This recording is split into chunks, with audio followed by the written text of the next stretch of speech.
All quite on the western front. दोस्तों ये कहानी फर्स्ट वर्ल्ड वॉर की है, जब जर्मनी और फ्रेंच सोल्जर्स के बीच में वेस्ट फ्रंट पे लड़ाई हो रही थी। इस कहानी में दिखाया गया है कि कैसे एक इंसान पे फर्क पड़ता है, और इस कहानी में हम लोग एक सोल्जर की वॉर की जिंदगी को फॉलो करेंगे। आइए देखते हैं कि कैसे इस आम लड़के को सोल्जर बन के जंग में जाना पड़ा। आगे इस सोल्जर के साथ इस जंग में क्या होता है वो आप भी जानेंगे। कहानी की शुरुआत 1917 से होती है, मतलब 1917। हमें एक जंग का मैदान दिखाया जाता है जिसमें जर्मनी और फ्रांस के बीच जंग चल रही होती है। यहाँ पे हम जर्मनी का एक सोल्जर देखते हैं जिसका नाम हेनरिक होता है। ये जर्मनी की तरफ से लड़ रहा होता है। इस जंग में काफी सारे सोल्जर्स मारे जाते हैं और फिर हमें उन सोल्जर्स की बॉडी को भी दिखाया जाता है और उन सभी सोल्जर्स की यूनिफॉर्म को उनके शरीर से उतार लिया जाता है। इन्हीं में हम हेनरिक को भी देखते हैं जो कि अब मर चुका था। उसकी बॉडी पर भी जो वर्दी होती है वो उतार ली जाती है और शर्ट्स, पैंट्स और शूज अलग अलग रख दिए जाते हैं और फिर इन सभी डेड सोल्जर्स को कॉफिन में रखकर दफना दिया जाता है। और दूसरी तरफ इन डेड सोल्जर्स की यूनिफॉर्म को वापस से एक फैक्ट्री में लेकर धो दिया जाता है और फिर इन यूनिफॉर्म्स को रिपेयर किया जाता है और उन सोल्जर्स को दिया जाता है जो कि जंग में लड़ने के लिए जा रहे होते हैं। इसके बाद हमें एक लड़के पॉल को दिखाया जाता है जिसकी उम्र 17 साल होती है। पॉल के 3 दोस्त भी होते हैं जिनका नाम होता है अल्बर्ट, लुडविग और फ्रांस। ये सभी लोग आर्मी में शामिल होकर जंग की तरफ जा रहे होते हैं, लेकिन पॉल को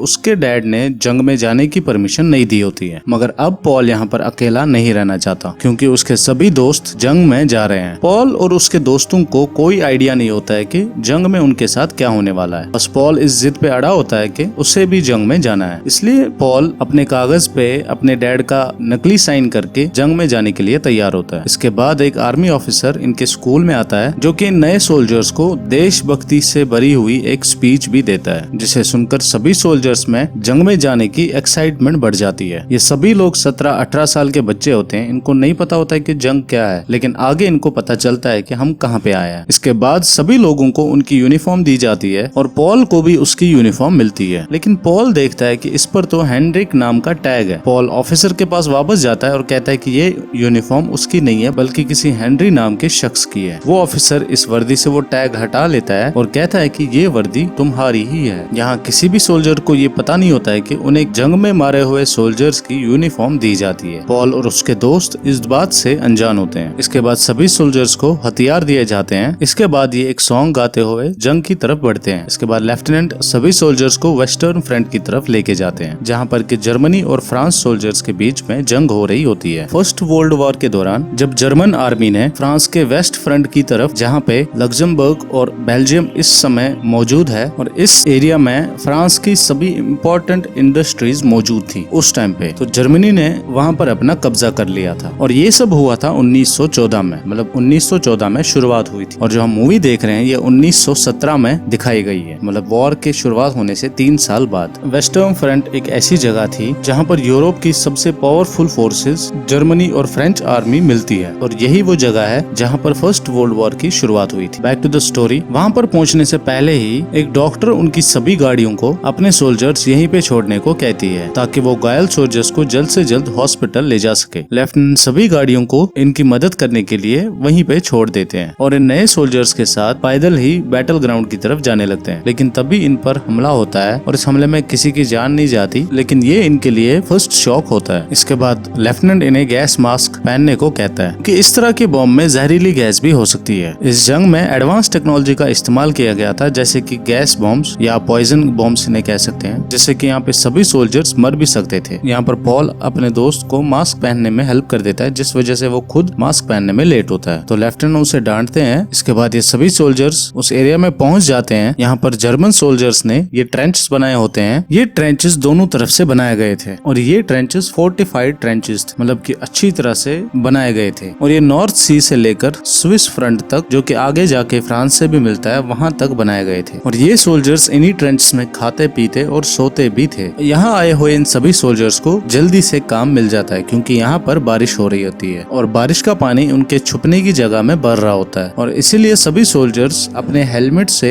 पानी बाहर निकालने की कोशिश करते हैं। यहाँ पर इन लोगों को पता चलता है, मतलब कि पॉल और उसके दोस्तों को, कि हमने जैसा सोचा था वैसा बिल्कुल भी नहीं है। यहीं पर पॉल और उनके दोस्तों को कैट नाम का एक सोल्जर मिलता है जो कि पहले से ही यहाँ पे होता है और उसे जंग का बहुत एक्सपीरियंस होता है। वो उनकी मदद करता है। इसके बाद रात में जब पॉल अपने दोस्त के साथ गार्ड की ड्यूटी कर रहा होता है तो पॉल को कुछ आवाजें आने लगती हैं। तो पॉल को लगता है ये आवाजें फ्रेंच सोल्जर्स की है। इसलिए पॉल गोली चलाता है और तभी उस पर भी कोई गोली चलाता है, लेकिन हेलमेट की वजह से पॉल की जान बच जाती है। फ्रैंक आकर पॉल को बताता है कि फ्रेंच सोल्जर्स ने तुम्हारे बंदूक की चमक देख ली होगी, इसीलिए उन्होंने तुम पर गोली चलाई, और कैट इन्हें सावधान रहने के लिए कहता है। लेकिन तभी जर्मनी फ्रेंच सोल्जर्स पे बम धमाकों से हमला कर देते हैं, और ये देखकर सभी जर्मन सोल्जर्स अपने बंकर्स में छुप जाते हैं, जो कि इन ट्रंच में बने होते हैं। ये ट्रंच बड़े फोर्टिफाइड होते हैं, इनमें बंकर्स भी होते हैं, इनके खाने पीने की जगह भी होती है, और जहाँ पर इनके ऑफिशियल्स काम करते हैं उनके काम करने की जगह भी होती है। ये लोग एक बंकर में घुस जाते हैं ताकि वो लोग बम धमाकों से बच सके। लेकिन यहाँ पॉल का दोस्त जिसका नाम लुडविग होता है वो काफी डरा होता है। लेकिन थोड़ी देर बाद ये बमबारी रुक जाती है, लेकिन तभी एक सोल्जर जिसका नाम जेडन होता है वो नए सोल्जर्स को बताता है कि अब फ्रेंच सैनिक हम पर खुद आकर हमला करेंगे, और ये सुनकर एक सोल्जर और भी ज्यादा डर जाता है और बंकर से बाहर निकलने की कोशिश करता है। कैट उसे बाहर जाने से मना कर देता है, मगर वो सोल्जर फिर भी दौड़ते हुए बाहर चला जाता है, और जो ही वो बाहर जाता है तभी उस पे बॉम्ब गिरकर उसकी मौत हो जाती है। जिस बंकर में ये छुपे होते हैं ये भी गिरने लगता है। ये देखकर कैट सबको बाहर निकलने के लिए कहता है। कुछ सोल्जर्स बाहर निकल जाते हैं, लेकिन कुछ यहीं पे दब के मर जाते हैं। इसके बाद हमें सुबह दिखाया जाता है जहाँ पर पॉल बंकर में दबा होता है, लेकिन फिर पॉल के दोस्त इसको यहाँ से बाहर निकाल लेते हैं। पॉल को कोई भी चोट नहीं आई होती है। पॉल कैट के पास जाता है और कैट पॉल को कुछ खाने के लिए देता है। इसके बाद एक सोल्जर आकर पॉल को मरे हुए सोल्जर्स के टैग निकालने को कहता है। सोल्जर्स के टैग में उनकी इंफॉर्मेशन होती है। इस इंफॉर्मेशन की मदद से मरे हुए सोल्जर्स के घर वालों को खबर दी जाती है। अब टैग निकालने के दौरान पॉल को उसके दोस्त लुडविग की ग्लासेस मिल जाती हैं, और ये देखकर पॉल उसको ढूंढने लगता है। पॉल को लुडविग मिल जाता है, लेकिन वो अब तक मर चुका होता है। पॉल को लुडविग मिल जाता है, लेकिन वो मरा होता है। लुडविग की लाश देखकर पॉल काफी इमोशनल होता है और जोर जोर से रोने लगता है। पॉल लुडविग का टैग निकालकर आगे बढ़ता है, क्योंकि पीछे से उसका सुपीरियर चिल्ला रहा होता है कि काम जल्दी जल्दी से खत्म करो। अब इसके बाद कहानी 18 महीने आगे जाती है, मतलब के 7 नवंबर 1980, जहाँ पर हमें एक जर्मन ऑफिशियल मथायस एसबर्गर को दिखाया जाता है, जो कि जर्मन हाई कमांड से मिलने आए होते हैं। एसबर्गर जंग में मर रहे सोल्जर्स और जंग की वजह से हो रहे नुकसान से बहुत तंग आ चुके थे। इसलिए एसबर्गर सारी रिपोर्ट्स लेकर जर्मन हाई कमांड से एक मीटिंग करने के लिए आता है, ताकि वो जर्मन पावर्स को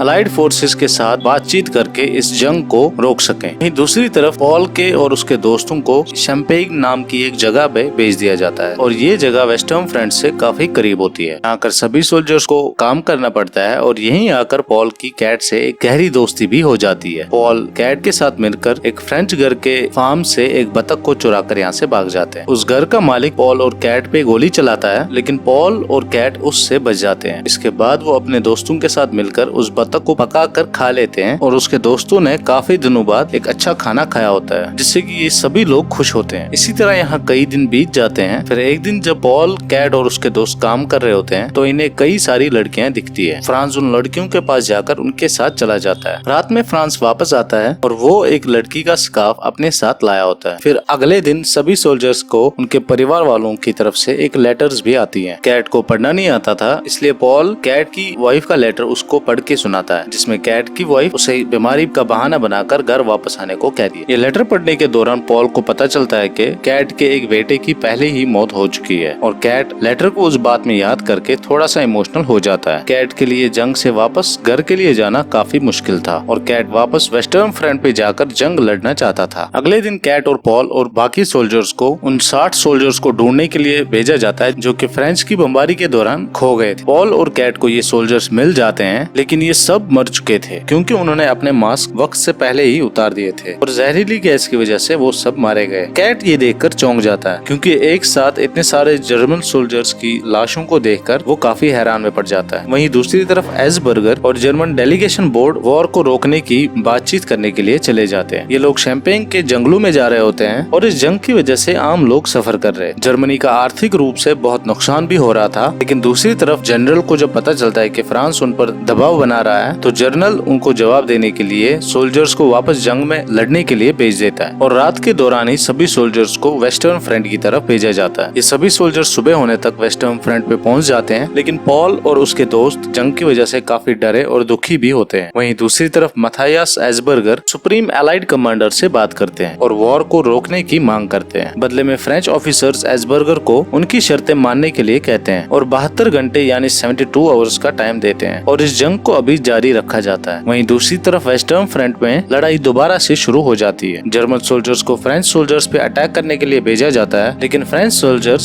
जर्मन सोल्जर्स पे लगातार हमला कर रहे होते हैं, जिससे कि बहुत सारे जर्मन सोल्जर्स मर रहे होते हैं। जर्मन सोल्जर्स भी फ्रेंच फ्रंट लाइन पे जाकर उनको मारने लगते हैं। पॉल भी फ्रेंच सोल्जर्स के बंकरों के पास पहुंच जाता है। यहाँ पर भी ट्रेंचेस होते हैं जो कि दोनों तरफ से, इस कोस्ट लाइन के दोनों तरफ से बनाए गए थे। ये सभी जर्मन सोल्जर्स मिलकर फ्रेंच फ्रंट लाइन पे जाकर फ्रेंच सोल्जर्स को मारते हैं। पॉल, कैट और एक दूसरा सोल्जर जब इन सोल्जर्स को मारते हैं तो वहाँ रखे खाने को पहले वो खाने लगते हैं, क्योंकि इन लोगों को जंग के दौरान अच्छा खाना नहीं मिलता था और इसी वजह से ये तीनों यहाँ खाना खाने लगते हैं। लेकिन यहाँ पर तो चौवों की फौज है और तभी ये बंकर भी हिलने लगते हैं और पॉल और कैट बाहर आकर देखते हैं तो इस बार फ्रेंच सोल्जर्स काउंटर अटैक के लिए टैंक लेकर आते हैं और उससे जर्मन सोल्जर्स पे हमला कर देते हैं। जर्मन सोल्जर्स अपनी गन से उन पर हमला कर देते हैं, लेकिन जर्मन सोल्जर्स की गन का उन टैंक्स पे कोई भी असर नहीं हो रहा होता है। ये लोग लगातार टैंक से हमला करके जर्मन सोल्जर्स को मार रहे होते हैं और वहीं दूसरी तरफ से जनरल इस जंग में हो रहे बम धमाकों की आवाज को देख रहे होते हैं और सुन भी रहे होते हैं। वहीं लड़ाई के दौरान पॉल कैट के साथ मिलकर एक फ्रेंच टैंक पे हमला करने के लिए जाता है और ये मिलकर उस टैंक को रोक देते हैं, उन लोगों को मार देते हैं। लेकिन फिर तभी फ्रेंच सोल्जर्स फ्लेम थ्रोवर लेकर जर्मन सोल्जर्स पे हमला करते हैं। यहाँ पर जर्मन सोल्जर्स बुरी तरह से हार रहे होते हैं और मजबूरन उन्हें पीछे हटना पड़ता है। जर्मन सोल्जर्स वापस पीछे भागने लगते हैं। इसी दौरान पॉल एक हमले से गिर जाता है। वहीं पे पॉल के दोस्त एल्बर्ट को फ्रेंच सोल्जर्स मारने वाले होते हैं और एल्बर्ट तुरंत उनके सामने सरेंडर कर देता है और अपनी जान की भीख मांगने लगता है। पॉल दूर से ये सब कुछ देख रहा होता है और पॉल कुछ भी नहीं कर पाता। पॉल एकदम से शॉक हो जाता है, उसकी सांसें एकदम से थम जाती है। पॉल भागने की कोशिश भी नहीं करता, लेकिन फ्रेंच सोल्जर्स उसी की तरफ आ रहे होते हैं। तभी कैट वहाँ पर आकर पॉल को अपने साथ लेकर जाता है, लेकिन फिर लड़ाई के दौरान ही पॉल कैट से अलग होकर एक गड्ढे में गिर जाता है। एक फ्रेंच सोल्जर पॉल पे हमला करके उसे मारने ही वाला होता है, लेकिन तभी हमले की वजह से वो भी गड्ढे में गिर जाता है। पॉल तुरंत अपनी जान बचाने के लिए उस फ्रेंच सोल्जर पे हमला कर देता है। पॉल वहीं पे छुपा रहता है, लेकिन तभी इस फ्रेंच सोल्जर की तड़पने की आवाजें पॉल सुन रहा होता है। पॉल ने कभी भी किसी को भी इससे पहले इतने करीब से नहीं मारा होता है। पॉल ये सब बर्दाश्त नहीं कर पाता और उस फ्रेंच सोल्जर की मदद करने लगता है, उसे पानी पिलाता है, लेकिन वो सोल्जर मर जाता है। इसके बाद जब सब शांत हो जाता है तो पॉल यहाँ से निकलने लगता है। वहीं दूसरी तरफ से एसबर्गर और दूसरे ऑफिसर्स सुप्रीम एलाइड कमांडर की सारी शर्तें मानने के लिए तैयार हो गए होते हैं और रात में जब पॉल अपनी यूनिट पहुंच जाता है तो यहाँ पर सभी सोल्जर्स खुशी का जश्न मना रहे होते हैं, क्योंकि उन्हें पता चलता है कि उनकी सरकार ने फ्रेंच की सारी शर्तें मान ली है और अब जंग खत्म हो जाएगी। लेकिन दूसरी तरफ पॉल देखता है कि यहाँ पर काफी सारे सोल्जर्स जख्मी पड़े हैं और तड़प तड़प के अपनी मौत का इंतजार कर रहे हैं। यहीं पर पॉल को जेडन भी मिलता है। जेडन काफी जख्मी होता है और उसके अंदर अपाहिज होने का डर लगा होता है, लेकिन पॉल जेडन से कहता है कि ऐसा कुछ भी नहीं होगा, वो वापस से ठीक हो जाएगा। इसके बाद पॉल को पता चलता है कि फ्रांस भी मर चुका है, यानी कि पॉल ने अब अपने आखिरी दोस्त को भी इस जंग में खो दिया है और पॉल ये जानकर काफी दुखी होने लगता है। लेकिन जेडन पॉल से कहता है कि बहादुरी दिखाओ। इसके बाद पॉल कैट से मिलता है जो कि अब भी जिंदा होता है। पॉल और कैट एक दूसरे को जिंदा देखकर काफी खुश होते हैं। बाद में ये दोनों जेडन के लिए खाना लाते हैं, लेकिन जबकि जेडन समझ चुका था कि वो अब अपाहिज होगा और वो जख्मी होकर अपाहिज होकर किसी पर भी बोझ नहीं बनने वाला था, तो वो एक कांटे को अपनी गर्दन में घुसाकर अपने आप को जख्मी कर लेता है और इसी के साथ उसकी भी मौत हो जाती है। जेडन की मौत से पॉल और कैट को काफी दुख होता है। दूसरी तरफ जर्मन सरकार ने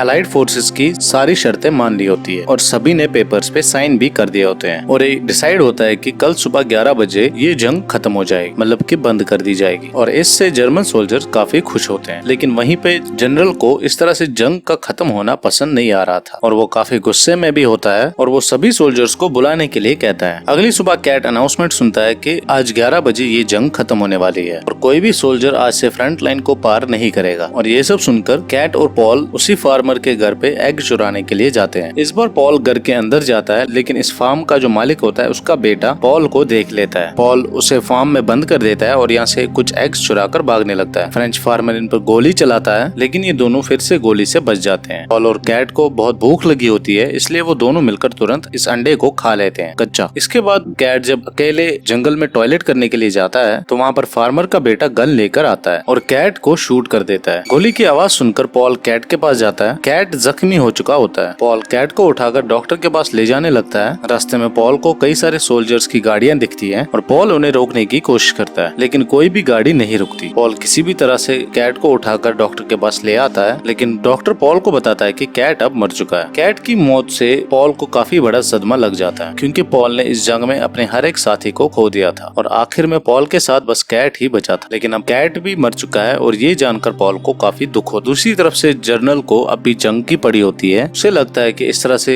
सिपाहियों का घर वापस जाना सोल्जर की नहीं बल्कि एक कायर की निशानी है और जनरल चाहता था कि उसके सोल्जर्स एक जीते हुए सिपाही की तरह अपने घर की तरफ लौट जाएं। इसलिए जनरल सभी सोल्जर्स को ऑर्डर देता है कि 11 बजने से पहले वो सब एक बार फिर से फ्रेंच फ्रंट लाइन को पार करके फ्रेंच सोल्जर्स पे हमला करें और उनकी फ्रंट लाइन पे कब्जा कर लें। कई सारे सोल्जर्स इस बात के खिलाफ होते हैं, लेकिन इन लोगों को फिर भी जंग में जाना पड़ता है। पॉल भी यही होता है, उसके मन से मौत का खौफ निकल चुका होता है क्योंकि पॉल ने अपने हर एक साथी को खो दिया होता है और इसके बाद वो भी जंग में चला जाता है। दूसरी तरफ से फ्रेंच सोल्जर्स भी काफी खुश होते हैं क्योंकि अब ये जंग खत्म हो रही होती है। इस जंग के खत्म होने से फ्रेंच सोल्जर्स भी बहुत खुश थे, लेकिन फिर इन्हें पता चलता है कि जर्मन सोल्जर्स इन पर हमला करने के लिए आ रहे हैं। जब ये लोग यहाँ आते हैं, इन पर हमला करते हैं, पॉल भी इस जंग में आगे बढ़ रहा होता है। पॉल लगातार कई सारे सोल्जर्स को मार रहा होता है। पॉल एक सोल्जर से फाइट करते हुए एक बंकर में गिर जाता है। तभी एक फ्रेंच सोल्जर पीछे से आकर पॉल पे हमला कर देता है, जिससे कि पॉल जख्मी हो जाता है। लेकिन तभी 11 बज जाते हैं, एक सायरन बजता है और जंग रुक जाती है। घायल पॉल बंकर से बाहर आता है और वहीं पर बैठ जाता है। थोड़ी देर बाद एक ऑफिसर आकर एक सोल्जर को मरे हुए सोल्जर्स के टैग निकालने को कहता है। सोल्जर मरे हुए सोल्जर्स के टैग निकालने लगता है और जब वो पॉल के पास जाता है तो पॉल तब तक मर चुका होता है। वो सोल्जर पॉल के पोजीशन से फ्रांस का दिया हुआ स्कार्फ निकाल लेता है, लेकिन वो टैग निकालना भूल जाता है और वो आगे दूसरे सोल्जर्स का टैग निकलने के लिए चला जाता है। और यही टैग ना निकालने की वजह से पॉल आज भी हिस्ट्री में किसी भी किताब में मौजूद नहीं है। और इसी एंडिंग सीन के साथ ये मूवी यहीं पर खत्म हो जाती है। इस मूवी में वॉर से होने वाले नुकसानात और एक इंसान के दिमाग पर क्या असर पड़ता है, इन चीजों को काफी अच्छे से दिखाया गया है। पॉल एक आम लड़का होता है जिसके कुछ दोस्त भी होते हैं, लेकिन अंत में पॉल अकेला ही रहता है और अंत में पॉल खुद भी मर जाता है। आखिरकार इस जंग को रोकना ही पड़ा क्योंकि इस जंग से दोनों तरफ से काफी नुकसान हो रहा था और इस जंग में फंसे हुए सोल्जर्स को अच्छा खाना भी नहीं मिल रहा, जबकि दूसरी तरफ बड़े अधिकारी अच्छा खाना और सारे फैसले ले रहे। और आखिर में भी अगर जनरल इतने सारे सोल्जर्स को जंग में ना भेज दे तो पॉल और शायद काफी सारे सोल्जर्स मरने से बच जाते, लेकिन जनरल की झूठी शान की वजह से काफी सारे सोल्जर्स को अपने घर अपने जान से हाथ धोना पड़ा। रिकॉर्ड से पता चलता है कि वेस्टर्न फ्रंट पे 3 मिलियन से ज्यादा यानी कि 30 लाख से ज्यादा सिपाही मारे गए थे और पूरे फर्स्ट वर्ल्ड वॉर में लगभग 1 करोड़ 70 लाख से ज्यादा लोग की मौत। ये कहानी जो कि 2022 में रिलीज हुई थी। उम्मीद करते हैं आपको ये कहानी पसंद आई होगी। मिलते हैं अगली कहानी के साथ, तब तक के लिए खुदा हाफिज़।